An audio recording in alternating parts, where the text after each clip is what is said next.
What's up, folks? I'm Chris, your NFL writer here at Occupy Fantasy, here with a look at Week 1's main slate of the 2024 season, and it's a big one. We have 12 games here on DraftKings with 13 over on FanDuel. FanDuel has added the Rams-Lions Sunday Night Football primetime game over on their main slate, so there is a lot of things for us to dive into. I'm going to give you some top plays, some strategies, and of course, lineup advice in general for attacking this slate in both low and high risk contests to kick off the NFL season. And as always, I start with my favorite play on the slate. It is the player that you see on the screen here. It is going to be quarterback Anthony Richardson of the Indianapolis Colts. Anthony Richardson is on the underdog side of this weekend's Colts and Texans game, but this is a quarterback who led the NFL in fantasy points per dropback last season in his limited work before he got injured in October, admittedly.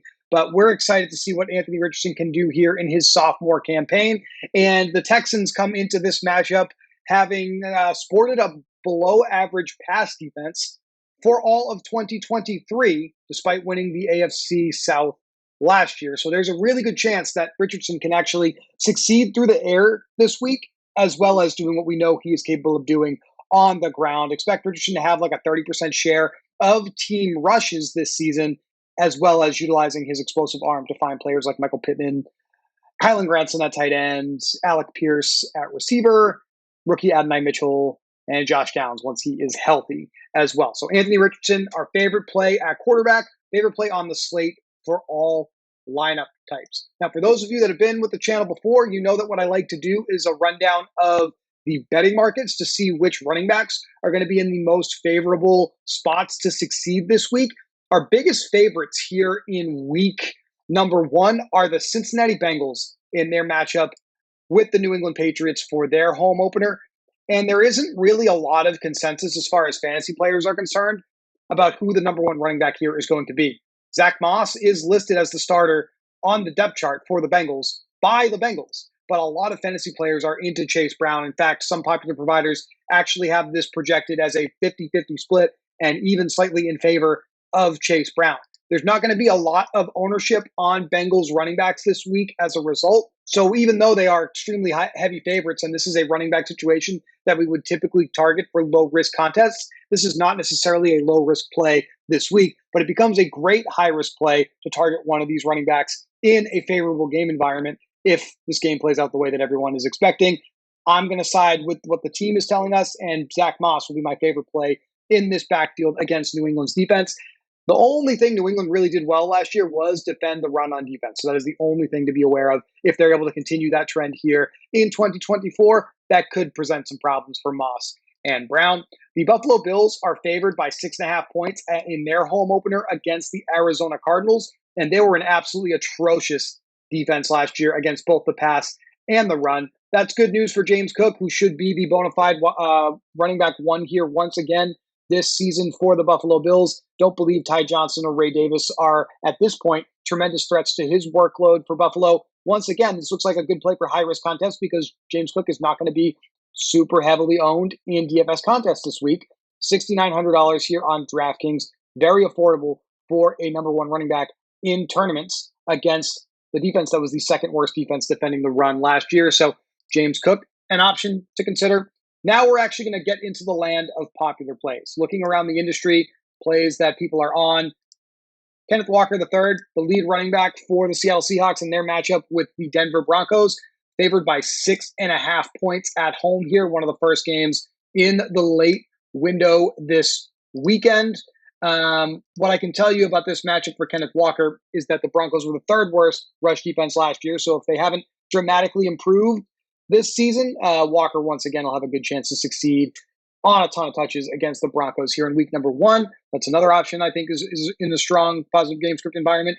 And then the other big favorite on this slate, the New Orleans Saints in their matchup with the Carolina Panthers. Now, there's lots of reasons to be skeptical that Alvin Kamara is going to be worth the price of admission here at $6,700 on DraftKings, largely because of how inefficient he was last year. Did not have any explosive plays, no runs over 20 yards, for example. I know Brian and I talked about that on our last best ball stream together, but positive game script here. Alvin Kamara is actually getting a little bit of positive buzz around the industry from a lot of fantasy providers. So I would actually expect him, given the opportunity, given the amount of content that's about him this week, Kamara to be one of the more popular plays.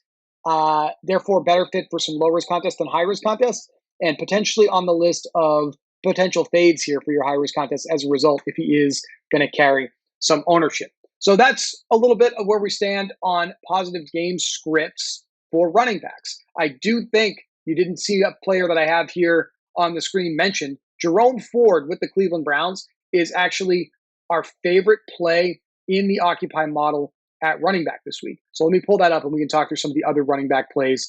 Week number 1 ends up being very different compared to the rest of the NFL season in DFS because all of the prices are released like a month plus ahead of time. So there are a lot of stale pricing opportunities here that can't get corrected once that's released. Jerome Ford is one of them. We did get Nick Chubb placed on the PUP list, so he's going to miss the first month of the season for the Cleveland Browns. And that means Ford is going to be the every down back for this offense. So extremely thin backfield here. You see Chubb out, Nyheim Hines out, John Kelly Jr. is not even on Cleveland anymore. Each of Robbins and Brightwell not on the roster anymore. So Ford is going to have a really, really strong opportunity here against the Dallas Cowboys, with Cleveland favored at home in their home opener here in week number 1. It's going to be a little bit more of a more difficult matchup for Ford if Dallas is still up to last year's caliber. They were a top 10 rush defense in the NFL, but we're expecting Ford to have 15 plus touches here at just $5,500 here on DraftKings and a relatively affordable $6,200 over here on the FanDuel side of things as well. That's a big reason why Jerome Ford is our number 2 running back in the Occupy model here on DraftKings, behind Joe Mixon of the Houston Texans, who are favored against the Indianapolis Colts this week. You see James Cook that I mentioned earlier. Other running backs that I think will be good plays this week, Devin Singletary in his matchup against the Minnesota Vikings. The Giants had some problems run blocking last year, but all the opportunities in this backfield should probably belong to Devin Singletary. Jonathan Taylor, other side of Houston, Indianapolis, the underdog side. A good high-risk play, I would say, over there. Ken Walker, we already discussed. Brian Robinson, the underdog RB1A for the Commanders against Tampa Bay Buccaneers. Devin Achane of the Miami Dolphins. Miami favored by 3.5 points. Let's talk a little bit more about Achane here in their matchup. I think this is my favorite game to stack in high-risk contests. Achane averaged 7.8 yards per carry last year in the NFL, was definitively the backup to Raheem Mostert, and I think we are expecting that again here to begin the 2024 campaign. But a lot of people are just assuming Achane is going to be able to average this astronomical yards per carry number again and be super efficient in the backfield for Miami. Maybe he's earned more touches in this backfield. It all remains to be seen. But just something to be aware of, guys, is that Achane is not going to be like a below the radar type of play this week. I think he's actually going to be far more popular than Miami's actual number 1 running back, Raheem Mostert, who's a few dollars cheaper on both sites here and should be the favorite to see most of the goal line opportunities in this offense. So Achane, the popular running back, be aware of that for your low risk contest, but I think Mostert actually becomes a really good high risk play with Miami having an extremely high implied team total here, second highest implied team total on the slate behind the Buffalo Bills. So at running back, we've got Ford as our favorite play for the slate, considering cost and opportunities. Joe Mixon is our number 1 running back on this slate, so I have him as our top high risk play. But other running backs that are mispriced for their roles because of how stale the pricing is. Chuba Hubbard, $5,300 here on DraftKings, $5,600 over on FanDuel. Jonathan Brooks, also placed on the PUP list, going to be out for at least a month here. So Hubbard, even though he's the underdog side of that game against the Saints here, going to have plenty of opportunities in Carolina's offense. And we saw him start for this offense last year, so we know that he's capable of handling the volume and the workload that is coming his way in Dave Canales' offense here to begin the NFL season for the Panthers. So I like getting Hubbard into my low-risk lineups as well this week. At wide receiver, who else, right? Started the season off with a bang last year with 215 receiving yards and 2 touchdowns on 15 targets in week 1. Tyreek Hill completely healthy, in line to probably do similar terrorizing things here in week number 1 of the NFL season. So he's going to be my favorite play at wide receiver for all lineup types. The Miami Dolphins are also going to be my favorite stack in high-risk contests this week. There are 3 games that I think are worth prioritizing in your tournaments for game stacks. It's going to be Miami and Jacksonville. It's going to be Dallas and Cleveland. And it's going to be Indianapolis and Houston. Now, for you FanDuel players, you also have the Lions and the Rams, a 52-point total, highest total on the slate, and we can pretty easily get players like Amon-Ra St. Brown and Cooper Kupp into our DFS lineups over on FanDuel, as you see on the screen for me here. So just keep that in mind. If you primarily play over on FanDuel, you have the Sunday Night Football primetime game to select from, and it is going to be a very, very juicy opportunity to select from at that. But behind Tyreek, what do we do at wide receiver in some low-risk contests? If we look at some of the matchups here this week, Tampa Bay is facing a Commanders defense that was the worst defense defending the passing game last year, and that creates a lot of opportunity, I think, for Buccaneers wide receivers. Mike Evans, obviously the alpha here. You're paying up for him, though, at $7,300 on DraftKings. Chris Godwin is moving back into the slot this year in Tampa Bay's offense, and I like that a lot for his PPR upside here on DraftKings. So he is also one of my favorite low-risk plays on this slate. I love playing Hill and Godwin in low-risk lineups alongside Richardson and these two running backs. So that is the number 2 place that I think I'm personally going for a low-risk build this week. Hill and Godwin definitely part of my core this week for low-risk lineups. Some of my favorite high-risk wide receivers that you can deploy this week. We go back to the top of the salary table. The underdog side of a low-total game with the Cleveland Browns. CeeDee Lamb just got his big contract. He's going to be the same guy we know he is week in and week out. He's going to command the same kind of volume here for Dallas, and he's not necessarily going to be heavily owned this week. So he's a good tournament play, I think, here in week number 1. Jamar Chase, same thing. Great tournament play here in week number 1, coming off of his holdout that hasn't really been resolved, but he is practicing, so he's expected to play against the Patriots here in week number 1. So that is a good thing for Jamar Chase. We have DJ Moore with the Chicago Bears. The Tennessee Titans were a well below average pass defense last year. They're also the second worst defense defending wide receiver ones. And I do think DJ Moore is going to be the wide receiver 1 here for Caleb Williams here in 2024. So he is certainly a strong option to consider as well on this slate. If we're into Anthony Richardson, then obviously Michael Pittman Jr. is going to be a great play to consider as well, probably for all contest types. I think Pittman is going to be super popular because Indianapolis and Houston is a super high total game, 49 points here, that the field is going to be aware of. So Pittman is going to be the chalkiest way, I think, to pair players with Anthony Richardson if you want to play a Colt stack here against the Texans. Other receivers that I am high on that'll be good for some low-risk contests. We have on the other side of that Commanders and Buccaneers game, Terry McLaurin with Washington. It's going to be Jaden Daniels' number 1 receiver here. Virtually no competition for that role either. Jahan Dotson, no longer a member of the Commanders, jettisoned over to the Eagles. So we can lock Scary Terry in for 8+ targets here at just $5,600. In fact, I think he's probably one of the safer options to throw in here for your low-risk lineup. These 3 receivers look pretty good to me for a low-risk lineup this week. My favorite high-risk play on this slate at receiver.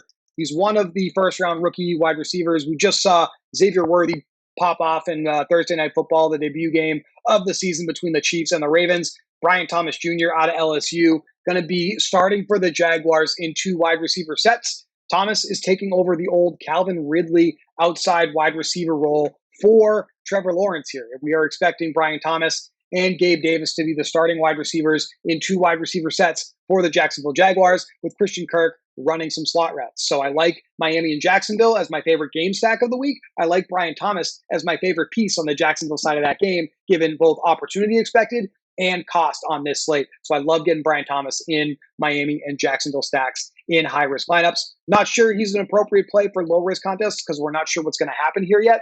And there are some other rookies that are going to be a little bit more popular than him this week that may be better fits for low risk as a result. The first of which is going to be Roma Dunze with Chicago at just $4,000 here on DraftKings.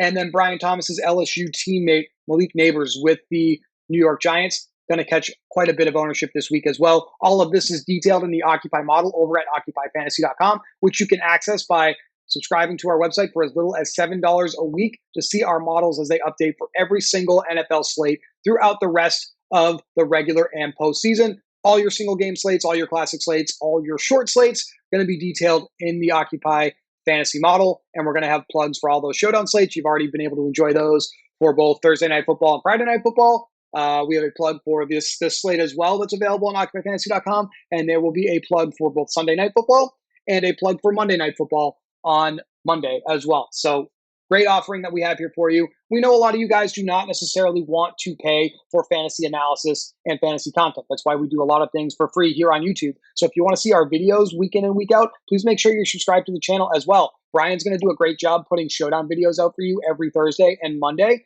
And we're going to have this main slate video for you every Friday as well on this channel throughout the rest of the NFL season. When we have short slates for things like Thanksgiving or your rogue 2-game Monday Night Football slates, Saturdays when we get into the winter towards the end of the regular season, we're going to have videos for that too. So you want to tune it here because we're going to have plenty of content for you for the rest of the daily fantasy sports season here in the National Football League in 2024. Let's talk about some tight ends because I think it's important to understand where the field is going to be this week. Our favorite tight end in our model this week for high-risk contests is actually Dalton Schultz with the Houston Texans. Probably our favorite piece overall in the Houston passing attack to use in lineups this week. He's not going to be super popular based off of what we've seen around the industry, so I would definitively say he's probably high risk only.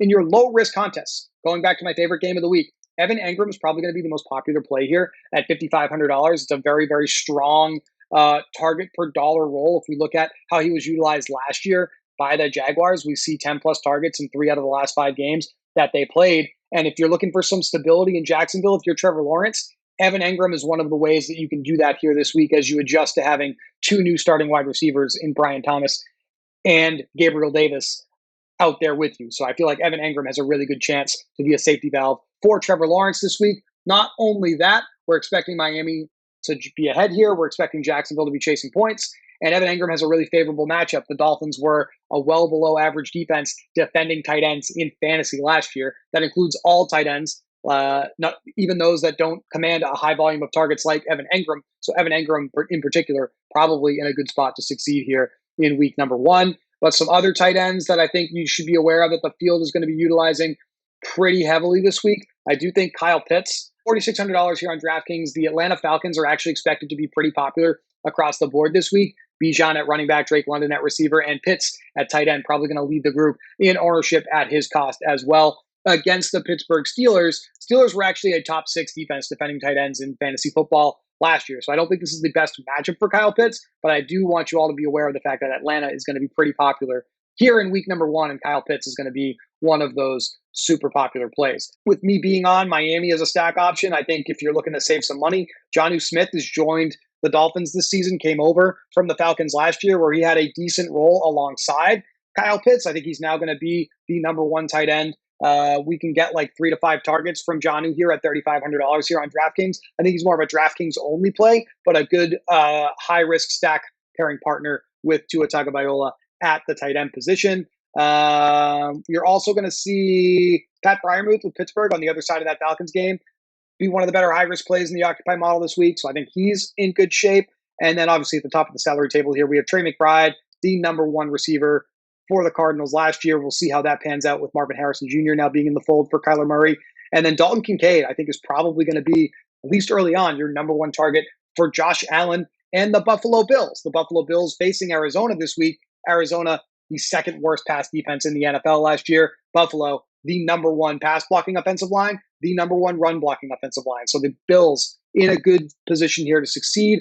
Also a very high total game, just outside of what I'm looking to do for high risk contests this week. But you can't go wrong with Buffalo if that's certainly where your lean is here in week number 1 in the National Football League. So that's a little bit of where we sit on things here.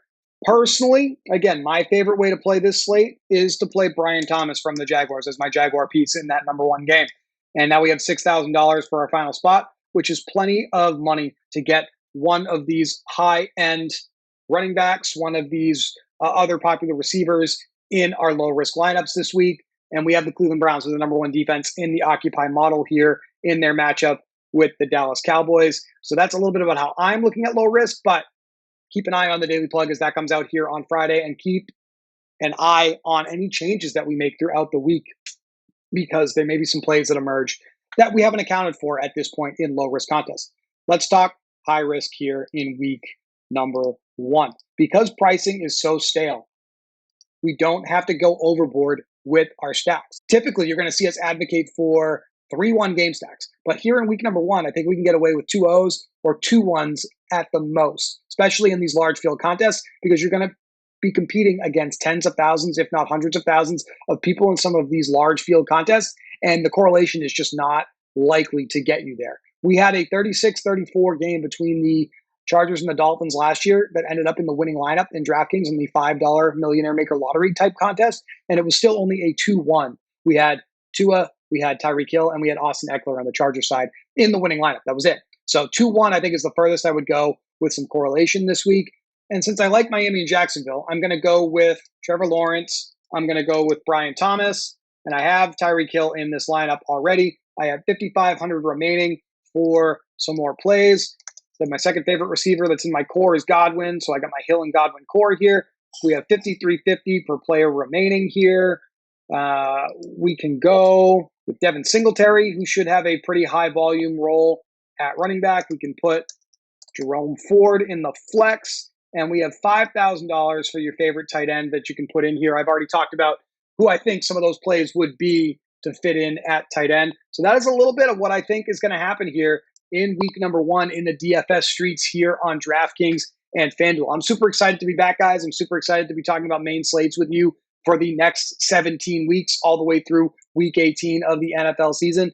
And the biggest thing is that I want to make sure you guys are all prepared to have success in your different contest types week in and week out. So really, really thank you for watching. Make sure you check out the Daily Plug where I have my full thoughts on this slate over on OccupyFantasy.com. It is linked in the description of this video. And bottom line, make sure that you're subscribed to the channel and liking the video, because that's how we know you guys want to see this stuff. And it's how you know the videos are out for you to consume as well. Good luck in week number 1 of the NFL season. We will be back next week to talk to you about week 2.